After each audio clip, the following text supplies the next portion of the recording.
ప్రభునందు ప్రియమైనటువంటి దేవుని బిడ్డలకు మీ అందరికీ కూడా ప్రభునామంలో శుభాభివందనాలు తెలియజేస్తూ ఉన్నా. ఈరోజు లేఖన భాగంలో నుంచి ఒక మాట చదువుకుందాం. ఫిబ్రవరి రాసినటువంటి పత్రిక 4వ అధ్యాయము 13వ వచనాన్ని చదువుకుందాం. మరియు ఆయన దృష్టికి కనబడని స్పష్టమేదియూ లేదు, మనమెవరికి లెక్క చెప్పవలసి ఉన్నదో ఆ దేవుని కనులకు సమస్తమును మరుగులేక తేటగా ఉన్నది. ఈ లేఖన భాగంలో మనం చూస్తే గనక మరి చక్కటి మాట, దేవుని మరి కనులకు సమస్తమును కూడా స్పష్టంగా కనబడుతున్నాయి కనుక మనందరం కూడా లెక్క చెప్పవలసిన వారమై ఉన్నామని మరి హెబ్రీయుల గ్రంథకర్త తేటగా తెలియజేస్తూ ఉన్నాడు. అయితే ఏ విషయంలో దేవుడు మనల్ని లెక్క అడుగుతాడు అనేది చాలా ప్రాముఖ్యమైంది. ఎందుకనంటే మనందరం కూడా ఆయనకే లెక్క చెప్పాలి కాబట్టి ఏ విషయంలో లెక్క అడుగుతాడు అనేది మనం చూస్తే గనక పౌలు భక్తుడు చాలా స్పష్టంగా చెప్తూ వచ్చాడు. ఒకటి కొరింథీ సంఘానికి రాసినటువంటి 2వ పత్రిక 5వ అధ్యాయము 10వ వచనంలో చూస్తే అక్కడ ఒక మాట చెప్తాడు పౌలు భక్తుడు. ఆ విషయాన్ని ఒకసారి చూద్దాం. 5వ అధ్యాయము 10వ వచనం చూస్తే అక్కడ అంటాడు కదా, ఏలైనగా తాను జరిగించిన క్రియలు చెప్పున అవి మంచివైనను సరే చెడ్డవైనను సరే దేహముతో జరిగించిన వాటి ఫలమును ప్రతివాడును పొందినట్లు మనందరమును క్రీస్తు న్యాయపీఠం ఎదుట ప్రత్యక్షం కావలేను. దేవుని బిడ్డారా, ఈ శరీరంతో జరిగించినటువంటి ప్రతి దానికి మరి అది మంచైనా చెడైనా వాటన్నిటి ఫలము మరి అనుభవించడానికి ఒక రోజున మనందరం కూడా క్రీస్తు న్యాయపీఠం ఎదుట నిలబడవలసిన వారమై ఉన్నామని.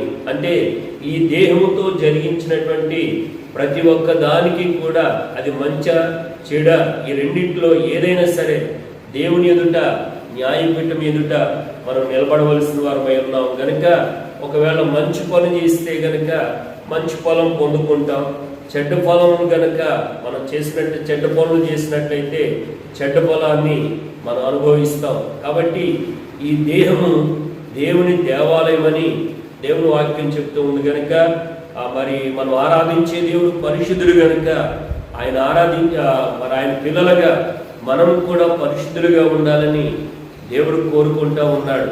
కాబట్టి ఈ దేహము మరి దేహంతో జరిగించినటువంటి ప్రతి విషయాన్ని బట్టి మనం చాలా జాగ్రత్తగా ఉండాలి. అందుకనే పౌలు మరొక మాట అంటాడు, ఈ దేహము దేవుని దేవాలయమై ఉన్నదని మీరు ఎరుగరా అంటున్నాడు. కాబట్టి ఈ దేహం అనేది దేవుని యొక్క దేవాలయంగా దేవుడు చేసుకున్నాడు. కాబట్టి ఈ దేహంతో జరిగించిన ప్రతి ఒక్క దాన్ని బట్టి మనం ఒక రోజున తీర్పులో నిలబడవలసిన వారమై ఉన్నాం. కాబట్టి మనం చాలా జాగ్రత్తగా ఉండాలని పౌలు భక్తుడు చాలా స్పష్టంగా చెప్తూ ఉన్నాడు. ఆ తర్వాత చూడండి, మత్తయి సువార్త 11వ అధ్యాయము 36వ వచనంలో చూస్తే గనక అక్కడ కూడా మరి ఒక మాట చెప్తూ ఉంటాడు. మత్తయి సువార్త 12వ అధ్యాయము 36వ వచనంలో చూస్తే, నేను మీతో చెప్పినది ఏమనగా మనుషులు పలుకు వ్యర్థమైన ప్రతి మాటను గూర్చి విమర్శ దినమున లెక్క చెప్పవలసి ఉండెను. అంటే ఒకటి దేహమును గురించి లెక్క అడుగుతాడు, రెండోదిగా మనం మాట్లాడే ప్రతి మాటను బట్టి ఒక రోజున లెక్క చెప్పవలసిన వారమై ఉన్నాం కనుక దేవుని బిడ్డారా, ఈ నోటి మాటలు చాలా జాగ్రత్తగా ఉండాలి.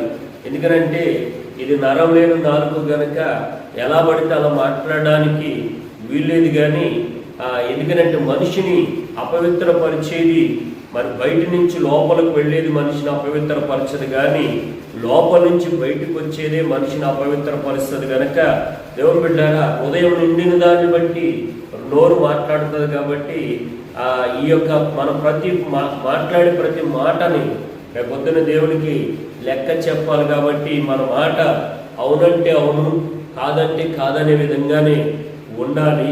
ఇంకొక మాట ఏంటంటే విస్తారమైన మాటల్లో దోషముండక మానదన్నాడు. కాబట్టి మన మాటలు చాలా జాగ్రత్తగా ఉండాలి. ఈ రోజున చాలామంది విస్తారంగా మాట్లాడితే తెలివైన వారు, లేకపోతే చాలా జ్ఞానవంతులని అనిపించుకోవడం కొరకు మాట్లాడుతూ ఉంటారు. కానీ ఆ మాటలు ఒక రోజున మనం తీర్పులో నిలబడాలి. ఆ లెక్క చెప్పవలసినటువంటి యజమానుడు మనకున్నాడు. కాబట్టి ఈ నాలుకని చాలా జాగ్రత్తగా, మన ఈ నోటిని చాలా జాగ్రత్తగా వాడకపోతే గనక ఒక రోజున దేవుని న్యాయపీఠం ఎదుట మనం నిలబడవలసిన వారమై ఉన్నాం, లెక్క చెప్పవలసిన వారమై ఉన్నాం. కాబట్టి మన నోటిని బట్టి, అలాగే మన యొక్క దేహాన్ని బట్టి దేవుడు లెక్క అడుగుతూ ఉంటాడు. తర్వాత మూడోది చూసినట్లయితే మరొక విషయాన్ని బట్టి కూడా లెక్క అడుగుతాడు. మత్తయి సువార్త 25వ అధ్యాయము 19వ వచనంలో మనం చూస్తే, దేవుడు బిడ్డలారా, ఒక యజమానుడు దేశాంతరం పోతూ మరి ఒకడికి ఒక 5 తలంతులు ఇచ్చాడు, ఒకడికి 2 తలంతులు ఇచ్చాడు, ఒకడికేమో ఒకే తలంతు ఇచ్చాడు. దేవుడు బిడ్డలారా, మరి ఆ యజమానుడు పని ముగించుకుని వచ్చిన తర్వాత మరి లెక్క అడిగాడు. అయ్యా, నీకు 5 తలంతులు ఇచ్చాను, ఏం చేసావనంటే 5 తలంతులోడు మరొక 5 తలంతులు సంపాదించానంటే బలా మంచి దాసుడు అన్నాడు. 2 తలంతులు అడిగితే ఆ వాడు కూడా 2 తలంతులతో మరొక 2 తలంతులు సంపాదించుకున్నానంటే వాడు కూడా బల మంచిగా దాసుడు అని చెప్పాడు.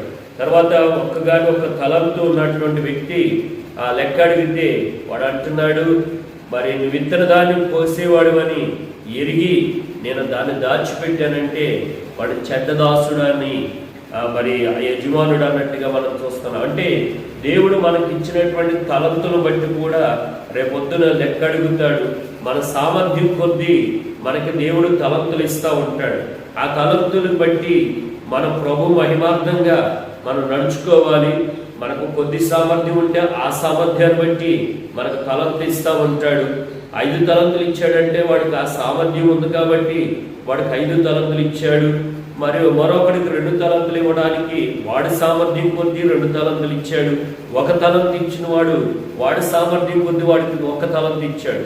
కాబట్టి మనకిచ్చినటువంటి మనకున్న సామర్థ్యం కొద్దీ మనకు తలంతులు ఇస్తాడు. కాబట్టి రేపొద్దున ఈ తలంతులు బట్టి లెక్క చెప్పాలి. ఒకవేళ గనక మనము దాచిపెట్టిన వారు ఉంటే గనక రేపొద్దున తీర్పు దినాన మనం తేలిపోయేవారుగా ఉంటాం. మనకి కుటుంబాన్ని ఇచ్చాడు, బిడ్డలను ఇచ్చాడు, మరి సంఘాలను ఇచ్చాడు.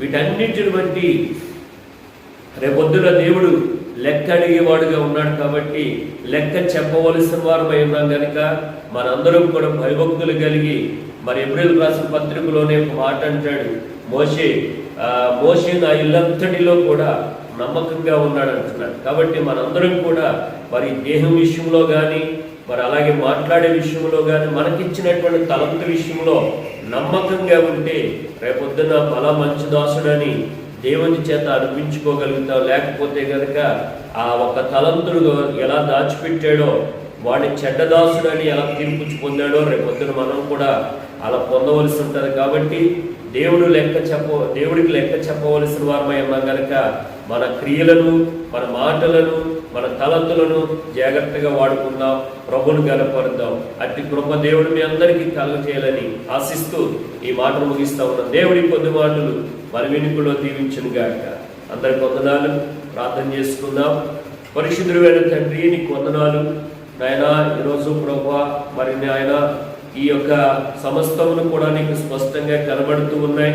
మేము రేపు పొద్దున్న నాయన లెక్క చెప్పవలసిన వారమై ఉన్నాం కనుక మా దేహాన్ని బట్టి, అయా మేము మాట్లాడే మాటలు బట్టి, మాకు ఇచ్చిన తలంతులు బట్టి రేపొద్దున లెక్క అడిగేవాడుగా నువ్వు ఉన్నావు కనుక నాయన మేము భయం కలిగి, భక్తి కలిగి, నమ్మకస్తులమై మాకు ఇచ్చిన తలంతులు బట్టి నమ్మకస్తులుగా నీ నామాన్ని ఘనపరచడానికి, నాయన నీ నామాన్ని మహిమపరచడానికి మీరు సహాయం చేయమని ప్రార్థన చేస్తూ, ప్రతి ఒక్కరూ కూడా నాయన నీకు లెక్క చెప్పవలసిన వారంగా ఉన్నాం కాబట్టి ప్రతి వారు భయం కలిగి జీవించడానికి ప్రభు చూపించమని మా ప్రభువును ప్రియరక్షకుడైన యేసుక్రీస్తు నామములో ప్రార్థన చేసి వేడుకుంటూ ఉన్నాం తండ్రి. ఆమేన్.